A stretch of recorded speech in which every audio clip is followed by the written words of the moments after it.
안녕하세요. 닥터 부자빠입니다. 네, 오늘 주제는요, 수도권 5억 아파트, 이제 앞으로 12억 될 곳이라는 주제로 좀 말씀을 드려보겠습니다. 서울 경제 기사를 하나 가지고 와봤습니다. 저가 10채를 팔아야지만 이제 고가 한 채를 산다. 아파트 값이 이제 그만큼 양극화됐다라고 이제 볼 수 있겠습니다. 전국 아파트 5분위 배율 추이인데요. 이 5분위 배율 추이라고 하는 게 상위 20%하고 이제 하위 20%의 이제 비를 의미합니다. 그래서 이 수치가 높다, 크다라고 하는 것은 그만큼 양극화가 극심하다라고 이제 평가를 할 수 있는 겁니다. 그래서 5분위 이 배율이라고 하는 것은 아파트 시장 양극화 정도를 나타내는 거고, 이게 벌써 이제 10을 넘어선 겁니다. 이렇게 된 핵심 원인은 대출 규제하고요. 금리 인상이 본격화되자 대출 이 가능권에 있던 중저가 주택은요. 지금 조정을 받고 있는 반면에 강력한 대출 규제를 받고 있는 15억이 넘어가는 20억, 30억이 이렇게 넘어가는 사실 대출 규제랑 상관이 없잖아요. 그래서 그런 초고가 주택들은 오히려 신고가가 좀 일부 지역에서 갱신이 되는 등 서로 양극화가 더 극심하게 벌어지고 있다라고 볼 수 있겠습니다. 네. 비슷한 기사인데요. 벼락거지 아닌 진짜 거지 됐다. 문정부 5년 하위 10%는 비명이다. 이런 기사고요. 약 18억 정도 되네요. 18억 정도가 대한민국 자산 상위 10%의 기준이다라고 합니다. 그래서 2017년만 해도 한 13억 1,900 정도였는데요. 이게 지금까지 봤을 때 21년 기준으로 36%나 증가를 했네요. 그래서 상위 10%의 자산이 좀 빠르게 증가하는 사이에 그 반면에 이제 하위 10%는 오히려 자산이 줄었습니다. 그러니까 순자산 상위 10%는 약 18억 정도 한다. 순자산이라고 하는 것은 이제 자산에서 이제 부채를 뺀 거죠. 이 정도 수치를 하고 있다라고 하는 부분을 좀 아실 필요가 있을 것 같고요. 이제 반면에 하위 10%는 자산보다 부채가 더 많고요. 지난해 순자산은 마이너스 818만 원이라고 합니다. 그래서 마이너스 규모가 2017년 666만 원보다 오히려 152만 원 더 불어났습니다. 마이너스인 상황이다라고 볼 수 있겠습니다. 이렇게 양극화가 벌어지게 된 핵심 원인은요, 결국에 이제 부동산입니다. 10분위의 순자산 증가는 실물자산 보유액이 늘면서, 즉, 부동산 가격이 올라가면서 이렇게 자산이 올라갔다라고 볼 수 있겠습니다. 그래서 상대적으로 어떻게 소득이 좀 낮으신 분들이 좀 부동산에 관심을 가지고 오히려 취득을 해야 되는데, 현실은 그 반대죠. 오히려 소득이 좀 많으신 분들이 부동산에 더 관심을 가지고, 투자에 관심을 가지고, 더 취득을 적극적으로 하다 보니까 이런 자산의 격차, 부의 양극화가 더 극심하게 발생하는 것이다 라고 볼 수 있겠습니다. 부동산 시장 거래 절벽 속에서도요, 잘 나가는 단지는 있습니다. 대표적인 게 이 아크로 시리즈인 것 같습니다. 아크로가 이제 한강변에 있는 그런 단지들을 보통 이제 아크로 브랜드를 좀 붙여가지고 있는데요. 대표적인 데가 이제 반포하고 흑석이 있겠죠. 그래서 이런 단지들은 계속 신고가를 내고 있는 것 같아요. 이제 반포에 있는 아크로 리버파크는요. 전용 8사죠. 전용 8사 기준으로 46억 6천에 실거래가 됐고요. 이제 흑석동에 있는 아크로 리버 하임도 전용 8사 기준으로 25억 4천까지 이렇게 실거래가 됐습니다. 그래서 주요 입지의 한강변에 있는 이런 브랜드 아파트들은 계속 신고가가 갱신이 되고 있다라고 하는 사실을 좀 주목할 필요가 있을 것 같습니다. 네. 오늘 구독자 사연을 좀 말씀드려 볼게요. 30대 중반 직장인 분께서 사연을 주셨고요. 직장 위치는 금천구 독산동이라고 하셨습니다. 이제 만나는 사람은 있고 결혼은 약 2년 후 정도 생각을 하고 있습니다. 그래서 요즘은 부동산에 관심이 많아졌습니다. 이렇게 사연 주셨고요. 현금은 한 1억 5천 정도 있다. 부모님이 5천만 원 정도 지원이 가능하다. 그래서 한 4억에서 5억 정도의 아파트를 이제 신혼집으로 보고 있습니다. 이렇게 사연 주셨어요. 보신 단지가 이제 고척동에 있는 삼명 아파트라고 하는 곳을 보고 오신 것 같습니다. 재건축 추진 중이기 때문에 여기를 매수해도 좋을까요? 이렇게 사연 주셨는데요.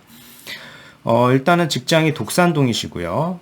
현금이 1억 5천에 부모님 5천이니까 한 2억 정도의 이제 본인 자금을 가지고 추가적으로 대출을, 담보대출을 한 2억에서 3억 정도 일으켜가지고, 신혼집을 미리 매수하려고 하는 전략 자체는 매우 좋습니다. 그래서 추천을 드리겠고요. 근데 말씀하는 단지가 여기가 아마 소규모 단지인 걸로 제가 알고 있어요. 그래서 여기보다는 좀 다른 단지를 저는 추천을 드릴 거니까 한번 영상을 참조해서 보셨으면 좋겠습니다. 네. 일단은 지금 직장이 뭐 독산동 쪽 인근에서 근무를 하시는 것 같고요. 그래서 인근 지역을 좀 계속 검토를 하고 계신 것 같습니다. 뭐 좋은 자세인 것 같습니다. 젊으신 분께서 이렇게 적극적으로 부동산을 취득하는 거는 매우 좋다라고 좀 생각을 하고요. 그래서 보신 단지가 3명입니다. 3명. 요 3명이라고 하는 단지인데 뭐 말씀하신 것처럼 여기가 재건축을 추진 중에는 있어요. 근데 여기가 이런 대규모의 그런 대단지 브랜드 아파트가 아니라 소규모 재건축이다라고 봐야 됩니다. 이런 소규모 재건축, 일명 이제 가로주택이라고 하죠. 그래서 이제 보시면 세대 수도 170세대 정도밖에는 되지 않고요. 그래서 이런 식의 어떤 아파트는 상승 동력 자체가 그렇게 높아 보이진 않는다라고 생각을 하기 때문에 뭐 적극적으로 추천을 드리진 않습니다. 기본적으로 이제 아파트의 가격이 올라가려고 하면은 나 자체적으로 내가 가지고 있는 아파트 자체도 일정 규모 이상 돼야 하는 부분이 있겠고요. 그리고 나만 개발이 되는 게 아니라 이런 주변 지역들까지 같이 좀 개발이 돼야 돼요. 이렇게 많이 개발이 되면서 이제 서로 시너지를 줘야 됩니다.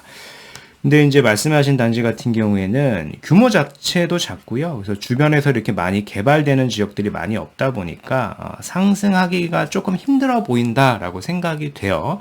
물론 아무것도 안 하시는 것보다는 이제 좋은 선택지이긴 합니다. 그래서 저는 뭐 여튼 이런 선택지보다는 조금 더 괜찮은 대안을 좀 말씀을 드려보고 싶습니다.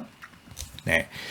오히려 조금 더 아래쪽으로 좀 내려와 보시면은요. 이제 서울은 아니에요. 서울은 아닌데 경기도 광명시 하안동입니다. 뭐 광명시 하면은 거의 이제 서울의 외곽 지역의 주택 가격보다 오히려 더 비싼 지역이기 때문에 뭐 여기를 저는 추천을 좀 더 드리겠고요. 뭐 대표적인 기사를 하나 좀 설명을 드려보면은 미니 신도시급 광명 하안동 재건축 속도를 내고 있다. 이제 하안주공 5단지, 7단지, 12단지가요. 예비 안전진단을 통과를 했습니다. 물론 이제 5, 7, 12 이 단지뿐만 아니라 기타 다른 단지들도 다 재건축을 할 수 있는 단지들이거든요. 그래서 같이 개발이 된다라고 하면은 2만 세대가 넘는 그런 대규모 단지입니다. 거의 미니 신도시급이기 때문에 주택 가격이 꾸준하게 올라갈 수 있는 그런 여러 가지를 요소들을 다 가지고 있다라고 좀 생각을 해서 여기를 이제 거주와 투자로 보셨으면 저는 더 좋겠다라고 말씀드리겠습니다. 네. 저 전체가 다 개발이 된다라고 하면은 2만 4천여 가구로 미니 신도시급 규모인 그런 단지가 되겠고요. 각 단지 이제 용적률을 보더라도 150에서 190% 수준입니다. 그 세대수도 이제 1000가구 정도가 넘기 때문에 대부분 사업성도 양호합니다. 그래서 57, 12뿐만 아니라 다른 9개 단지들도 이제 지속적으로 이제 안전진단 준비에 착수를 했다라고 볼 수 있겠습니다. 네. 재건축이라고 하는 것은요, 이제 앞으로 누가 당선이 되든 규제는 완화가 될 걸로 예상이 됩니다. 근데 지금 같은 경우에는 이 구조 안전성을 50%까지 높여놨는데요. 이게 차기 정부에서는 아마 낮아질 거예요. 낮아지게 되면은 그만큼 재건축 가능성이 높아진다라고 볼 수 있겠습니다. 뭐 시세를 한번 예상을 해보면은 인근의 철산 레미안 자이 여기도 뭐 지은 지 10년이 넘었거든요. 그래서 시세에 나온 거를 보면은 뭐 10억에서 이렇게 12억 정도. 이게 이제 25평 가격이고요.